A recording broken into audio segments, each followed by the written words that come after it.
Seminari ya uchumba mpaka ndoa. Somo la 5. Mawasiliano katika uchumba, jinsi ya kujenga uelewano bila migogoro. Utangulizi. Wapendwa, uchumba bila mawasiliano ni kama gari bila usukani. Unaweza kuwa na injini nzuri, hisia, lakini bila usukani mtapotea. Yakobo 1:19 inasema, kila mtu na awe mwepesi wa kusikia, si mwepesi wa kusema, wala si mwepesi wa hasira. Tatizo kubwa si kuongea, tatizo ni kutosikiliza. Maana ya mawasiliano ya kweli. Mawasiliano si kutuma meseji kila dakika, kupiga simu masaa 4, kuongea sana. Mawasiliano ya kweli ni kufungua moyo kwa heshima, kusikiliza bila kujitetea, kusema ukweli kwa upendo.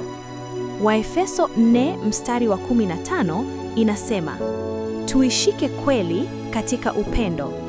Nguzo 3 za mawasiliano imara. 1. Uwazi.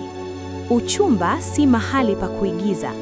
Usifiche historia muhimu, madeni makubwa, mtazamo wako kuhusu watoto, msimamo wako wa kiroho.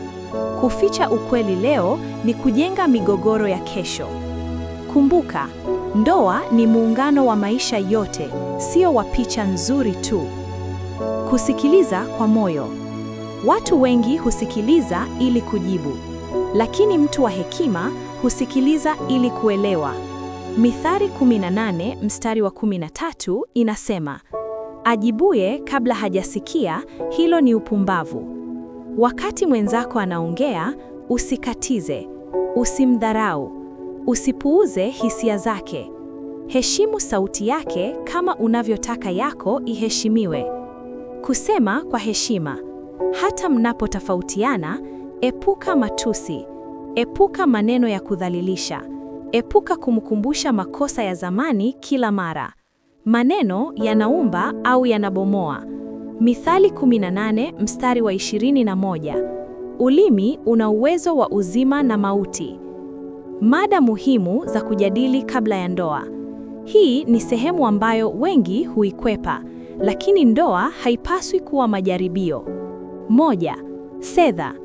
Nani atakuwa anasimamia bajeti? Mna mtazamo gani kuhusu akiba? Mna mtazamo gani kuhusu kusaidia ndugu? Migogoro mingi ya ndoa huanzia hapa. 2. Watoto. Mnataka watoto wangapi?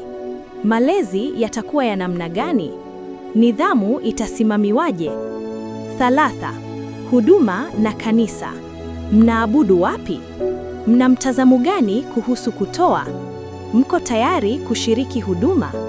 4. Mahusiano na familia. Je, mipaka na wakwe itakuwepo? Je, maamuzi yatafanywa na nani? Ukwe ni baraka kama kuna mipaka. Jinsi ya kutatua migogoro. Migogoro si laana, ni darasa. Tatizo si kutokubaliana. Tatizo ni namna ya kushughulikia kutokubaliana. 1. Zungumzeni tatizo, sio kumshambulia mtu. Badala ya kusema, wewe ni mzembe, sema, nahisi nimeumizwa pale ulipochelewa bila kuniambia. Shambulia tatizo, sio utu wa mtu. 2. Msilale na hasira. Waefeso 4:26. Jua lisichue na hasira yenu. Hasira ikikaa muda mrefu huzaa chuki, huzaa umbali, huzaa kisasi cha kimya. 3. Jifunze kusamehe. Hakuna mtu mkamilifu. Kama huwezi kusamehe wakati wa uchumba, ndoa itakuwa ngumu zaidi. Dalili za mawasiliano hatari. Ukiona mwenzako anakupuuza kila mara, anakudhalilisha hadharani, anakunyamazisha kwa ukimya wa adhabu, hakubali makosa yake kamwe, hizo ni ishara za tahadhari. Ndoa haiwezi kurekebisha tabia ya mawasiliano mabaya.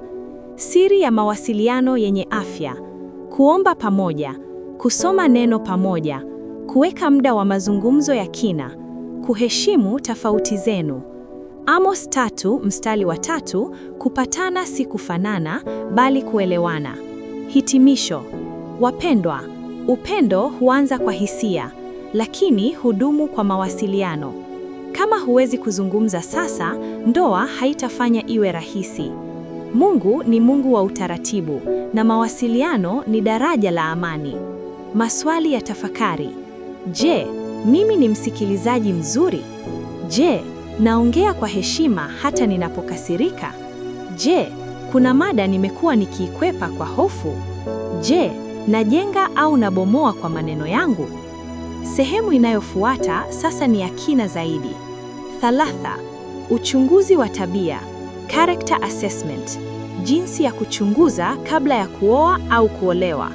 Hapa tutajifunza vipimo vya tabia, dalili za hatari za ndani, jinsi ya kutofautisha mapenzi na ukweli.